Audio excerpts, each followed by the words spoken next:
അന്ന് നീ അങ്ങനെ ഒരു അഭിപ്രായം പറഞ്ഞപ്പോ ഞാൻ സമ്മതിക്കാതിരുന്നാ മതിയായിരുന്നു ഇപ്പൊ തോന്നാ മോളെ. ഇപ്പൊ കുറ്റം മുഴുവൻ എന്റെ തലയ്ക്കാണല്ലോ. അങ്ങനെ ഇപ്പൊ ആന്റിയെ മാത്രം കുറ്റക്കാരിയൊക്കെ ഞാൻ സമ്മതിച്ചിട്ട് വേണ്ടേ? ആന്റി നോക്കിക്കോ, ഇനി ഈ പേരും പറഞ്ഞ് അച്ഛനും അമ്മയും കൂടി ഇങ്ങ് വരട്ടെ. ശരിക്കും ഞാൻ ആരാണെന്ന് കാണിച്ചു കൊടുക്കുന്നുണ്ട്.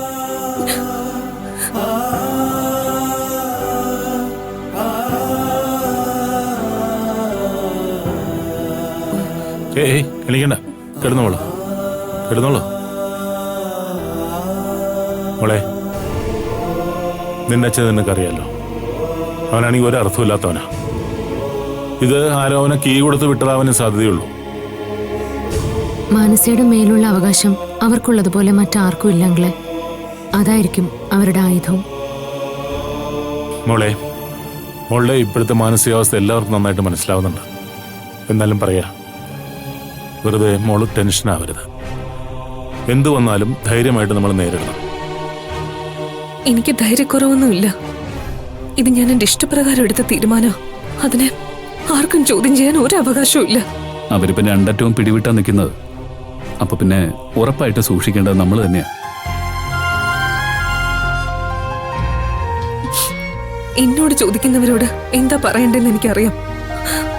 എന്റെ അച്ഛന്റെ അമ്മയുടെയും ഒരു പ്ലാനിങ് ഇനി നടക്കില്ല സൂര്യ. അമ്മയ്ക്ക് എന്താ ഒന്നും പറയാനില്ലേ? അതെങ്ങനെ കാണും? ചെയ്യാനുള്ളതെല്ലാം ചെയ്തിട്ട് വന്ന് നിൽക്കണം നിൽപ്പേണ്ടില്ലേ? ഞാൻ എന്ത് ചെയ്തെന്നാ ദേവേട്ടൻ പറയുന്നേ? എന്ത് ചെയ്തെന്ന് നിനക്കറിയില്ലേ? നിന്റെ ഒറ്റയാളുടെ പിടിപ്പുകൾ കൊണ്ടാ കാര്യങ്ങൾ ഇവിടം വരെ എത്തിയ.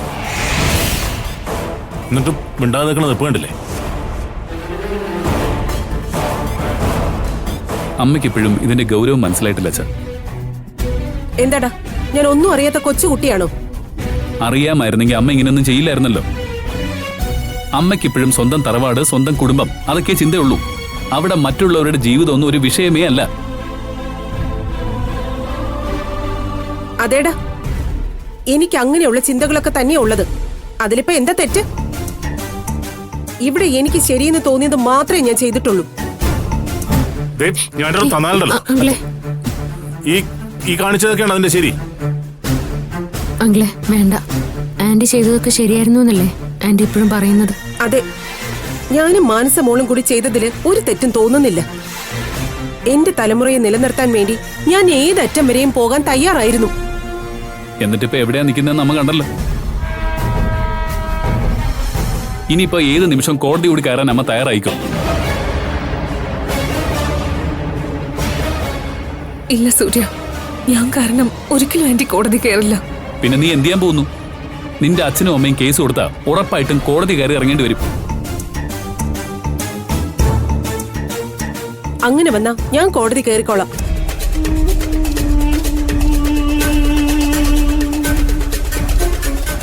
ഭാവനയ്ക്ക് ഒരിക്കലും ഒരു കുഞ്ഞിന് ജന്മം നൽകാൻ പറ്റാത്തോണ്ടല്ലേ ഞങ്ങൾ ഇതിന് തയ്യാറായത്. അത് ഞാൻ കോടതിയിൽ പറഞ്ഞോളാം.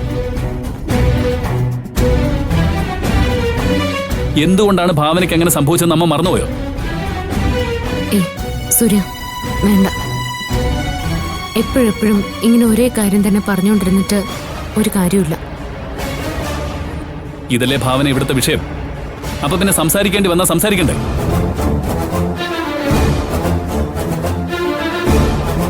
സൂര്യ, നീ നിന്റെ അമ്മയോട് സംസാരിച്ചിട്ട് ഒരു കാര്യമില്ല. കോടതി കയറേണ്ടി വന്ന ഇവള് തന്നെ മറുപടി പറയണമെന്നല്ലേ പറഞ്ഞേ? പറയട്ടെ, ബാക്കി അവര് തന്നെ തീരുമാനിച്ചോളൂ. വിവരമില്ലാത്ത ജന്തുവിനോട് വേദമായിട്ട് ഒരു കാര്യമില്ല.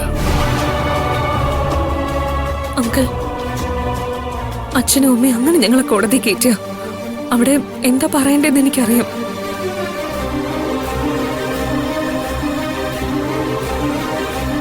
അതോടെ അച്ഛൻ്റെ അമ്മയുടെ നാവടക്കാനും എനിക്കറിയാം. നീ എന്താ പറയാൻ പോകുന്നത്? അതൊക്കെ ഞാൻ മനസ്സിൽ കണ്ടിട്ടുണ്ട്. എന്തായാലും ഞാൻ കാരണം ആരും ശിക്ഷിക്കപ്പെടില്ല.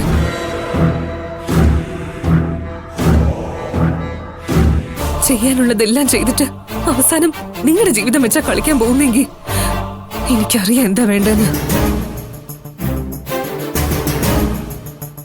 മാനസ, എത്രയൊക്കെ ആയാലും അവര് നിന്റെ അച്ഛനും അമ്മയോ? എടുത്തു ചാടി നീ ഒന്നും ചെയ്യരുത്. പിന്നീട് നിനക്കതൊന്നും തിരിച്ചെടുക്കാൻ പറ്റിയെന്ന് വരില്ല. ഭാവന, അത് ഞാൻ മാത്രം ചിന്തിച്ചാ പോരല്ലോ, അച്ഛനും അമ്മയും കൂടി ചിന്തിക്കണ്ടേ?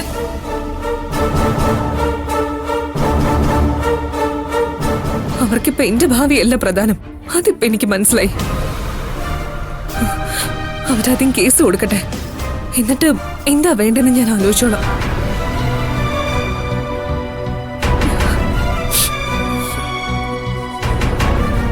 അവൾ ഈ അവസ്ഥയിലാക്കിയപ്പോൾ നിനക്ക് സമാധാനമായല്ലോ അല്ലേ?